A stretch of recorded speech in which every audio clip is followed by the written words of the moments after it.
Allah As-Sayyid Al-Syekh Maulana Muhyiddin Bangsa Abah Aus radhiyallahu an wal arda wa takasabah sirrah.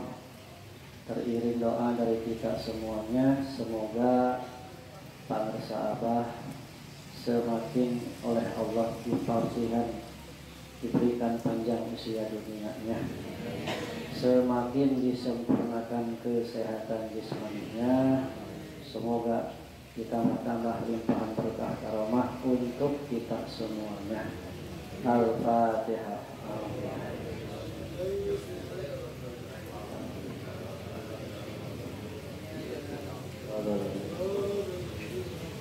Saya hormati yang mulia Abah Jadat beserta Ambu dan seluruh keluarga besar beliau, juga seluruh keluarga Bani Nafis.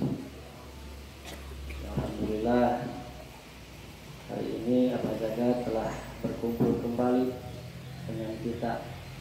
Setelah 1 bulan kemarin beliau terbang ke Belanda untuk menyelesaikan tugas yang memang harus diselesaikan.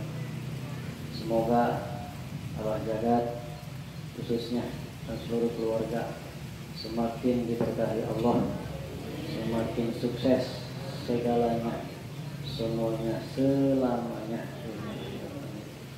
Yang saya hormati segenap wakil talqin, staf khusus Madrasah Abah yang hadir, juga saya hormati Gus Soleh Anwar, Ketua Cibita, seluruh mubaligh, mubalighah, ikhwan akhwat, para penyambut pecinta kesucian jiwa yang sedang menuju hakikat keikhwanan. Mohon maaf jika ada tokoh yang tidak saya sebut namanya. Bersyukur kita kepada Allah bahwa kita semuanya diberikan kemampuan, kemauan untuk tetap menjadi pelaku pengamal pelestari ajaran yang sudah menjadi amalan, yang mana tidak semua orang bisa seperti ini. Jadi tentang keberadaan sosok Syekh Mursyid tidak semua orang tahu. Memang dari dulu sudah begitu. May yahdillahu fahuwa muhtadi wa may yudlil falan tajid lahu waliyan mursyida. Kalau Allah hendak menyesatkan seseorang, tidak akan terlihat, tidak akan mendapatkan sosok seorang yang mampu menunjukkan jalan kepada Allah. Jangankan hari ini, 1400 tahun yang lalu saja Rasulullah SAW tidak kelihatan, oleh pamannya sendiri tidak kelihatan. Abi Thalib bahkan Abu Jahal hanya melihat sebagai kemenakan saja, bukan Rasulnya, tidak kelihatan Rasul. Apalagi sekarang, karena memang Allah menciptakan sesuatu yang kita tidak tahu. Jadi Allah menciptakan sesuatu yang kita tidak tahu. Wa yakhluqu la ta'lam. Bahwa Allah itu menciptakan sesuatu yang tidak tahu, yang kita tidak tahu. Yang salah satunya yang kita tidak tahu adalah sosok Syekh Mursyid. Dalam kitab Tafsirul Khatir, Tuan Syekh Abdul Qadir Jilani beliau bersabda, "Ana mimma la ta'lamun." Aku adalah yang kalian semuanya tidak tahu. Di sosok Syekh Mursyid itu memang sulit diketahui. Karena tidak boleh mengaku. Tidak boleh mengaku. Ya. Nah, makanya hanya orang-orang yang kebaikannya mendominasi dirinya lah yang akan Allah bukakan sehingga mampu mencium wangi-wangian Allah yang ada di permukaan bumi. Siapa wangi-wangian Allah? Itulah Syekh Mursyid. Jadi Syekh Mursyid adalah wewangian Allah yang ada di muka bumi, yang hanya akan bisa dicium wanginya tersebut oleh orang-orang yang kebaikannya mendominasi dirinya, sehingga Allah bukakan tahu, oh Abah adalah Syekh Mursyid. Tapi bagi orang yang tidak dibukakan, Tidak tahu. Karena mengetahui wali lebih sulit daripada marifat kepada Allah. Lebih sulit. Makanya kita bersyukur kepada Allah. Bahkan bulan sekarang bertepatan dengan bulan Rabiul, di mana-mana diperingati perayaan Maulid Nabi Muhammad. Kita bersyukur kepada Allah. Sejak tahun 2015, tepatnya mungkin di bulan Agustus, Hadratus Syekh Mursyid kita menetapkan bahwa manakiban ini dalam rangka peringatan Maulid Nabi Muhammad 3 tahun yang lalu. Jadi artinya ketika kita manakiban, kita sedang merayakan Maulid Nabi. Kalau dalam sehari manakibannya 2 kali, berarti merayakan Maulid Nabi 2 kali. Kita bersyukur. Orang yang belum mengenal Syekh Mursyid, belum mengenal kepada Allah sebagai sosok Syekh Mursyid, Maulid Nabi-nya setahun sekali. Kita mah setiap saat Maulid. Bahkan ketika berzikir la ilaha illallah, la ilaha illallah, itu pun sedang merayakan Maulid. Karena sedang membaca kalimat yang 12 huruf. 12 Rabiul, memperingati tanggal kelahiran Nabi Muhammad. Makanya tentunya ketika dalam memperingati suatu perayaan ada hikmah yang harus diambil. Dari berbagai macam, dari sekian banyak hikmah perayaan Maulid, mungkin bisa diambil secara garis besar 4 lah. Yang pertama, seseorang yang setelah merayakan Maulid hendaklah mampu menjadikan wiladatun nafsi terlahir dalam dirinya terlahir. Wiladatun nizam, wiladatun daulah, dan yang keempat wiladatun tiflil ma'ani. Lahirnya bayi maknawi dalam diri kita.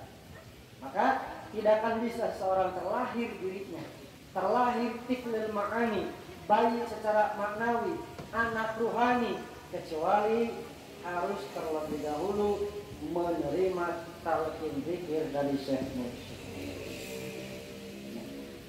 Tentang wiladatun tiflil ma'ani ada sabda Hadratus Syekh Pangersabah yang oleh Abah Jagat diabadikan dalam sebuah kitab Kanzul Arsy jilid ketiga. Abah Jagat memposisikannya pada hikmah ke-30. Di situ Abah menjelaskan tujuan dari mengamalkan 2 dzikir ini agar kita menjadi anak kecil kembali. Ya. Maksudnya tiflil menjadi bayi kembali. Menjadi bayi kembali yang tidak tahu apa-apa dan tidak mau apa. Yang dimaui, yang ditaui hanya orang tua yang ngurusnya saja. Pernah ada Pak bayi yang ketika dikasih makan sama orang tuanya nolak, "Mak, gak mau mak, ini mah gak enak." Pernah ada? Bayi mah gimana yang ngurus aja. Dikasih pisang, ya makan pisang. Dikasih bubur, makannya bubur. Itu bayi. Makanya kita semuanya dengan 2 dzikir, dzikir jahar yang ada dzikir khafinya, dzikir qadiriyah yang ada naqsyabandiyahnya, dzikir jagat yang ada dzikir arasynya. Ini dari beliau semua. Jadi 2 dzikir ini yang pada akhirnya akan melahirkan tiflil ma'an dalam diri kita, kembali menjadi anak kecil kembali yang tidak tahu apa-apa, tidak mau, hanya mau dan tahu gurunya saja yang ngurus kita. Sehingga ketika sudah seperti itu tidak banyak protes. Makanya jadilah murid yang jangan jadi murid yang gagal, murid yang banyak protes. Dan kalau mau ikut semuanya, jangan sebagian-sebagian. Sekarang Anda semuanya diuji. Kecintaan kepada harus diuji dengan akan menghadapi tahun pemilu. Walaupun misalnya Anda punya pilihan sendiri, kalau memang Anda mencintai dan mau ikut guru, tinggalkan pilihan Anda, ikut keinginan habisyah. Kalau Anda mengambil sebahagian saja, itba'nya, meminjam bahasa Abu Yaqi Soleh, seperti kabel mic yang kelihatan jacknya masuk ke dalam speaker. Mic-nya dipegang, terlihat nyambung tetapi dalamnya putus. Itu gambaran seorang murid yang tidak mau ikut secara keseluruhan, seperti fisik kabel yang terlihat utuh tapi dalamnya putus, tidak nyambung. Makanya kita ikut saja. Mumpung tidak tahu, mumpung tenyaho ngilu we urang mah. Alhamdulillah. Bahkan Masya Allah Pak, tabahurnya para sahabat merinci bahwa manusia ini mengalami 4 fase kehidupan. Yang pertama, fase pertama bahwa manusia disebut lakbun, kondisi dalam kondisi main-main. Ini usianya dari 0 sampai 10 tahun. Jadi kalau kita semuanya punya anak atau punya cucu 0 sampai 10 tahun, kalau dilihat senang main-main, memang masanya lakbun gitu, masa dalam kondisi manusia fase main-main. Meningkat di fase kedua, tazayyun, bapak gaya, terus mulai ngagaya ya mah. Usia sabaraha 10 deui ke 20 tahun. Bapak ngagaya. Laras teh. Iya teh mulai loba ngagaya itu. Sabagus mulai kenal heran gitu. Mulai ngagaya. 10 sampai 20 tahun adalah masa tazayyun, keur ngagaya, senang selfie, wajar 20 tahun. Meningkat fase ketiga 20 sampai 30 tahun adalah fase ta'alum atau tafakur, harus sudah mulai tahapan belajar dan berpikir. Udah boleh serius ya. Jadi kalau ada orang yang usianya 20 tahun sampai 30 tahun masih senang selfie, apalagi selfie-nya segala di selfie. Omong ibu-ibu malam kesikir dalam motor gak cute. Tapi usianya sudah 30 tahunan, berarti tidak sesuai. Bukan tidak boleh, silakan. Tapi kalau usianya sudah mendekati itu, jangan banyak main-main. Mesti harus sudah berpikir. Apalagi usianya 30 sampai 40 tahun. Inilah fase ta'abud. Harus sudah berpikir ibadah, harus rata-rata di atas ibadah. Jadi kalau udah masuk ke usia 40 tahun harus mulai serius ibadah. Seburuk-buruknya orang tua, kalian bersifat kekanak-kanakan, dan sebaik-baiknya pemuda, ada yang bersifat dewasa. Cik kira-kira aja usia 40 tahun udah serius aja nih cari ibadah ini. Bu, berapa tahun usia sekarang? 50 tahun. Ada luar sabut. Sudah lewat pas tahun juga ya. Jadi sudah mesti serius ibadah. Kudu mesti jadi jelema soleh. Salam orang soleh itu kemarin Pak Jagat luar biasa presentasi dalam orasi ilmiah, sidang senat dalam rangka wisuda mahasiswa angkatan pertama dan maulid STD yang keempat, membahas tentang ini, the secret of life. Udah gaya saya ini. Naon rahasia hidup? Naon rahasia hidup teh? Soleh, benar, kaya raya. Ayang benar. Ayo. Oh, jumpa. Ayo yang udah dunia, ayo. Ayo jadi jamin udah kudunya, ayo. Mending udah dunia. Capek Pak, udah mending udah kudunya.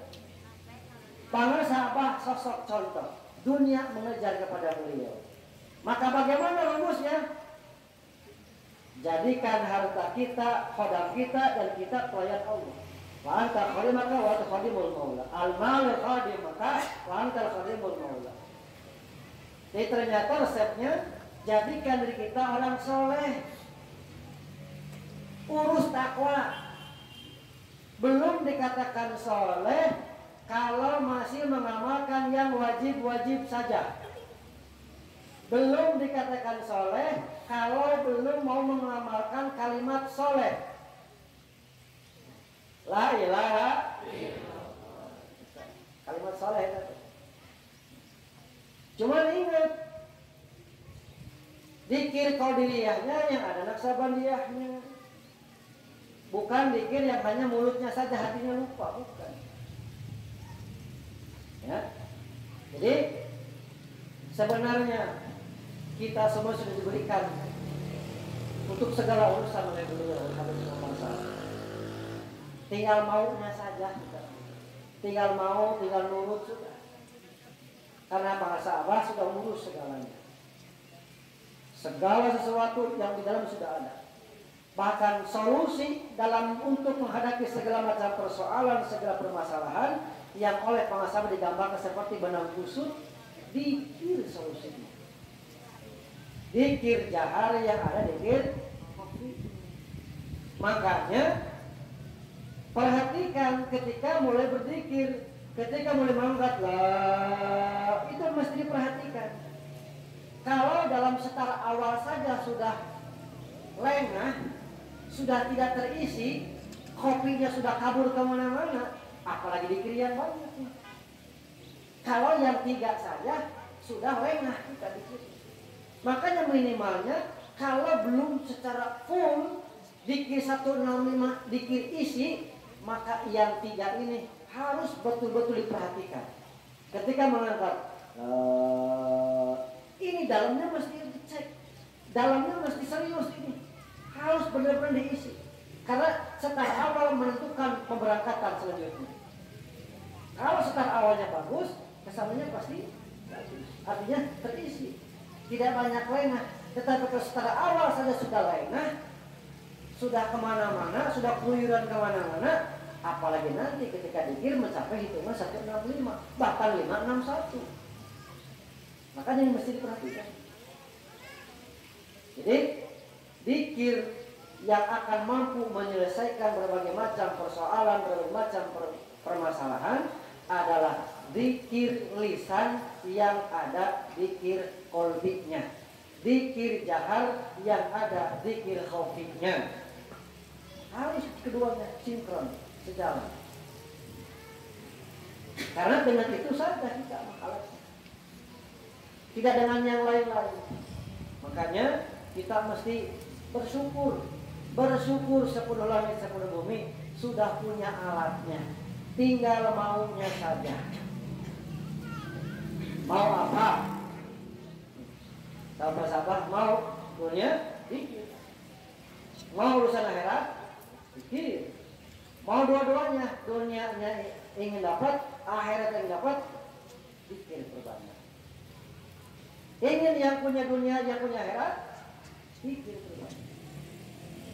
Makanya ini merupakan suatu terobosan yang luar biasa, yang dikatakan sesuatu yang ini super dahsyat, Pak.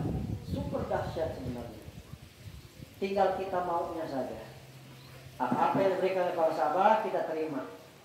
Berupaya setahap demi setahap, perlahan tapi pasti kita berupaya untuk merealisasikan dalam kehidupan sehari-hari.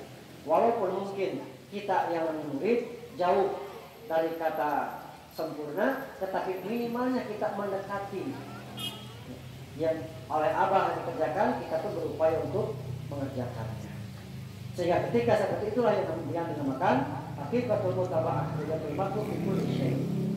hakikat mengikuti adalah hakikat ikut adalah mengikuti apa saja dari matbu yang diikuti. Siapa? Hadratus Syekh. Ya, makanya kita semuanya sudah punya alatnya, tinggal kita diistiqomahkan setiap hari, setiap saat. Walaupun memang bukan dikatakan perkara mudah, Bagi orang yang belum dimampukan tidak akan mampu. Untuk duduk dari maghrib ke isya saja, duduk dari maghrib ke isya saja, bagi orang yang belum dimampukan tidak akan mampu. Makanya bagi anda yang sudah diberikan kemampuan, dimampukan oleh beliau, mampu duduk istiqomah dari maghrib ke isya, mesti bersyukur. Itulah karomat. Itulah karomat, kemuliaan. Ada karomat tertinggi adalah ketika kita mampu mau mengamalkan amalan secara istiqomah. Tidak ada lagi yang lebih. Ya. Amin ya rabbal. Jadi saya mengajak, yuk kita tingkatkan lagi zikir jaharnya. Mohon maaf jika saya salah. Zikir 561, Pak Sabang menyampaikan, zikir kalau ingin sesuatunya dibereskan oleh Allah. Jadi artinya bagi yang banyak kebutuhannya, banyak keinginannya, keperluannya, zikirnya mesti 561. Tetapi perlu diingat, 561 dan zikir pangesabah, yang artinya zikir pangesabah sudah pasti zikir yang isi, sudah pasti. Tapi kita murid, zikir jumlah segitu belum tentu isi semuanya. Makanya agar bisa mencapai kuota tersebut, saya berpikir ini jumlahnya mesti dilebihkan dari 561 bagi kita murid.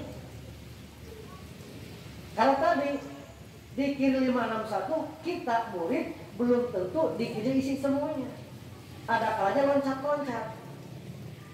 Berarti kalau zikirnya hanya 561, di pas 561 taruh kata yang ingatnya, yang isinya 70% saja, berarti tidak mencapai hitungan 561. Makanya jumlah zikir jaharnya perlu ditingkatkan. Karena ini juga resep dari para sahabat. Kalau belum bisa hadir zikir khofinya, jangan putus asa. Tinggal diperbanyak jumlah jaharnya. Karena seiring jumlah banyak dan suara kuatnya juga akan hadir, akan hudur zikirnya. Jadi saya berani menyampaikan ini karena saya juga sedang berupaya, sedang mengamalkan, sedang mengistiqomahkan zikir yang saya kerjakan di atas 561. Karena punya asumsi zikir saya tidak isi semuanya, ada kalanya loncat-loncat. Maka untuk memenuhi kuota 561 harus di atas 561. Itu 561 zikir para sahabat yang sudah pasti zikir saya musim, zikir isi itu semuanya. Kita memurid ada kopongnya. Maka untuk menjaga kekopongan ini, jumlah jahatnya kita tingkatkan. Siapa